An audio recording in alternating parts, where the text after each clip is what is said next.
Yo, what's up mga backyard? Welcome back sa ating channel, no? So for today's video guys, i-update ko kayo ulit dito sa ating ginawang mini pet shop dito sa bahay.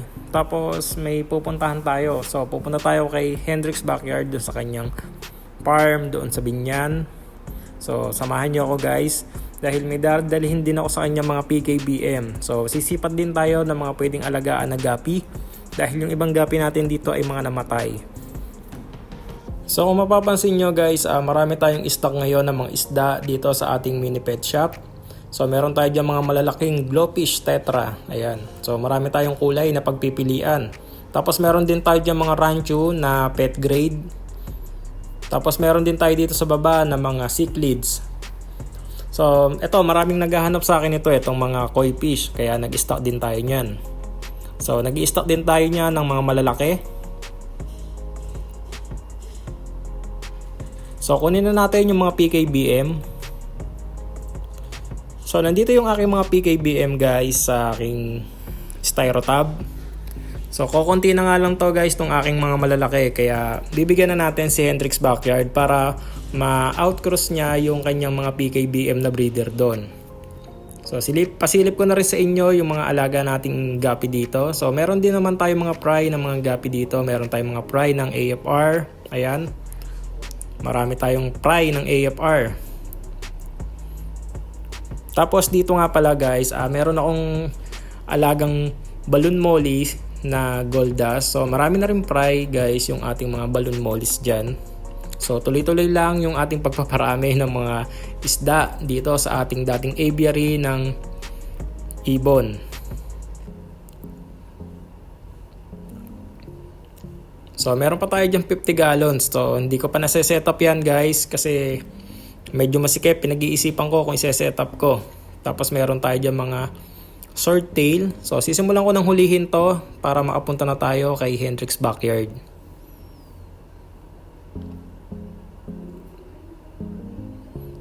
So iba kasi nito guys, mga naibenta ko na kaya yan na lang yung mga natira. So tigil muna ako sa pagbenta ng mga PKBM guys. So ito na yung mga PKBM guys na dadalhin ko kay Hendrix Backyard. So punta na tayo kay Hendrix Backyard at malapit lang naman yung farm niya dito sa aking area. So hindi ko na nga na-gender guys kung ano-ano tong dadalhin ko sa kanya, pero marami dito ay males kasi yun yung pinakakailangan niya. So kailangan na natin pumunta at baka abutin tayo ng ulan dahil medyo maulan na nga ngayon. At ayan na nga, madilim-dilim. So tara na guys. So yun mga ka-backyard, at nandito tayo kay Hendrix Backyard sa kanyang farm. So nagdala nga tayo ng mga PKBM dahil matagal niya nang request sa akin yun na magkaroon ng pang outcross doon sa kanyang PKBM. So nandun siya guys sa kanyang bagong setup. So hingi lang tayo ng mga konting gapi na pangsimula ulit dahil yung ating mga gapi na hiningi natin ay mga namatay, no. So papakita ko din sa inyo dahil napakadaming gapi ngayon dito sa kanyang farm at napakarami na niyang lagayan ngayon. So silipin natin guys. So dito guys, meron na siya ditong RDSS, no. Kung maaalala nyo, meron tayong pinaalaga sa kanyang RDSS. So meron na siya ditong malaking breeder. So, ito. Sana. So, yung female lang yung nakikita ko dito. Hindi ko makakita yung male. Pero, ayun, ito pala guys. Ayan.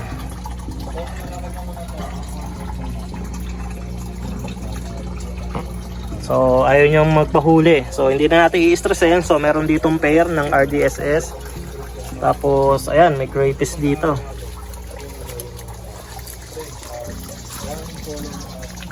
So meron siya dito mga blue panda. Ayan, AFR. Tapos meron pa doon na RDSS.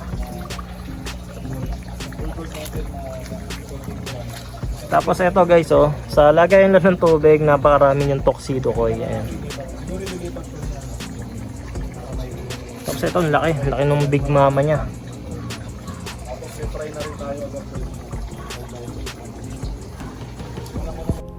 So dito guys, sa kanyang mga lalaking tarapalpan, so nandiyan yung kanyang mga albino koi na gapi. So nandiyan yung kanyang mga malalaking breeder. So sabi niya sa akin, diyan napaparamihin niya yan. Tapos dito naman sa kabila ay napakarami niya dito mga red balloon platies o yung mga chili red balloon platies. So naubos na nga yung ating mga red platy at pinagbebenta na natin. Tapos dito sa kanyang kiddie pool ay punong-puno ng tuxedo koi. So ayan, ang ganda nitong isa oh. Ganda ng isang male niya. So napakarami niya ditong tuxedo koi. So hindi ko sure kung nagbabawas pa siya, at abangan nyo na lang sa kanyang Facebook page. At yan ay pinang-i-stock niya doon sa kanyang shop. So pati itong isang kiddie pool guys ay puno din ng mga tuxedo koi. So napakaraming tuxedo koi, ang daming mga fry. Tapos dito sa kabila naman, meron siya ditong mga swordtail. So ito yung mga swordtail niya na mga hindi maubos-ubos. Tapos meron siya mga bagong strain ng ng swordtail. Meron siya ditong tricolor na mga breeder size. So wala pa ako nakikita mga fry ngayon. Tapos dito naman isang tab din na mga HB blue. So napakaraming fry. So dito naman sa kabila, hindi ko makita. So pakita ko sa inyo yung kanyang bagong setup ng mga gapi, no. Soon ay susunod natin yan. So konti pa lang yung mga laman yan at wag na natin siya istorbohin dahil nagbablog din siya, no. So huhuli na tayo ng mga iuuwi natin sa bahay na mga gapi na pang dadagdag natin ulit sa ating mga koleksyon. So yun nga siya at busy. So simulan natin manghuli ng mga iuuwi natin. So ito nga yung ibinigay sa akin na gapi. So meron tayong dalawang pair ng RDSS. Tapos meron tayong isang trio ng tuxedo koi. So naubos nga yung ating tuxedo koi. So yun na nga guys, at nakauwi na tayo sa ating bahay, no. So ito na nga yung mga na bigay sa atin Hendrix Backyard ng mga bagong strain ng gapi. So dadalhin ko na yan doon sa ating mga styrotab para i-acclimate at maisali na natin yung ating mga bagong gapi. So ang gaganda nitong RDSS natin. So kung maalala nyo guys, binigay natin kay Hendrix Backyard ay isang pair lang pero naparami niya, no. Tuloy-tuloy lang yung pagpaparami ng mga RDSS. Tapos ito yung hindi nauubos sa kanya, itong tuxedo koi. Napakarami yung tuxedo koi doon sa kanyang farm. So dali na natin doon sa ating styrotab at pag-isipan ko pa kung saan ko pa kasi ilalagay Kaya check natin kung saan natin pwedeng ilagay. Pero yung tuxedo koi ay mayroon na tayong paglalagyan niyan doon sa ating tab, doon sa ating batya.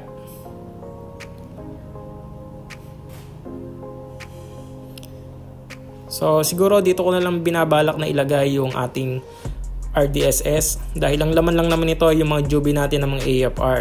Tapos doon yung ating tuxedo koi na trio dahil meron na tayong konting fry dyan, siguro mga 10 piraso. Kaya dadaretso na natin doon ilagay yung ating mga tuxedo koi. So i-acclimate muna natin yan mga 15 minutes tapos babalikan ko kayo. Tapos itong ating mga albino koi ay kukunti lang. So napakahirap talaga magparami ng albino koi guys, pati itong ating bluegrass. Tapos ito guys, yung ating mga kuha ko swordtail at itong ating mga swordtail ay siguro maibenta ko na dahil sobrang dami na rin. So acclimate muna natin. So yun guys, at after 15 minutes, no, naisalin ko na itong ating mga bagong gapi dito. So pakita ko lang sa inyo itong ating RDSS. Ayan, kitang-kita nyo guys kung ganong kalapad itong buntot ng ating RDSS, no. So sana maparami din natin yan guys.